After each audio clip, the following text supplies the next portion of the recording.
is Hugo. I'm here with Paul Wiley. Say something. I am Paul Wiley. Last year, I bought these two incredible collections of spinning mandrels from DeCaro in Providence, and one was Boardman and the other one was American Colonial. And so with it came a metal spinning lathe that was from Toll Wallace. And so since then I retrofitted the lathe by putting a new motor on it, and I bought a bunch of materials and started trying to spin by myself after I had watched a couple of videos and bought Paul's book. So I thought that I was well armed to attack this problem. What I ended up doing was, wasting probably $1,000 worth of metal and sending pieces flying across the room into walls. And then I realized, no, I was not ready to do this on my own, and picked up the phone and called Paul.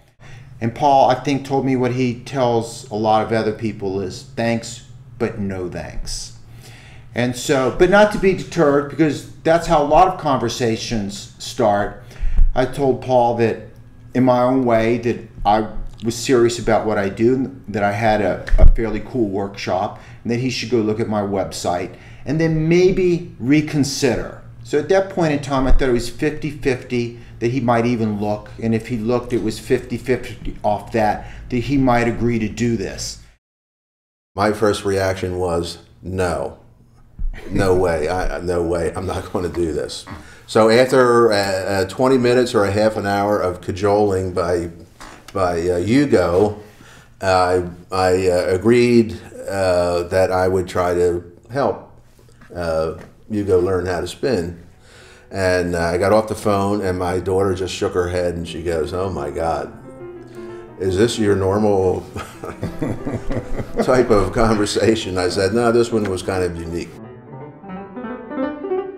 We met at my shop and we talked about what I do and we talked about what he did, and we dove in to the tools.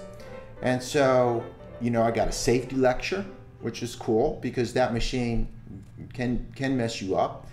And I got schooled about the different materials we were working with in the process.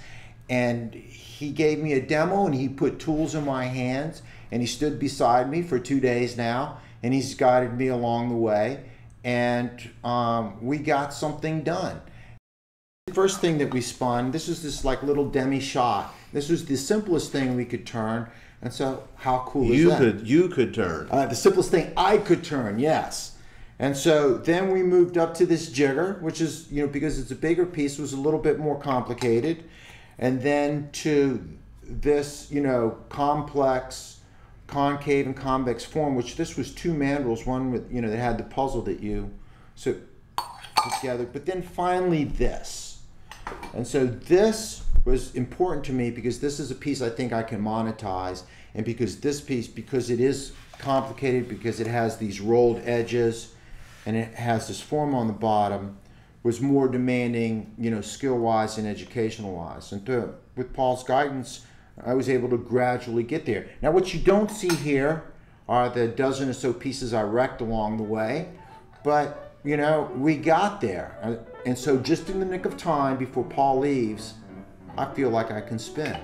We were lucky enough to get one of America's preeminent metal spinners to come down here and work in the shop, and that is cool. So it's always more rewarding to work with people who are really true experts at what they do.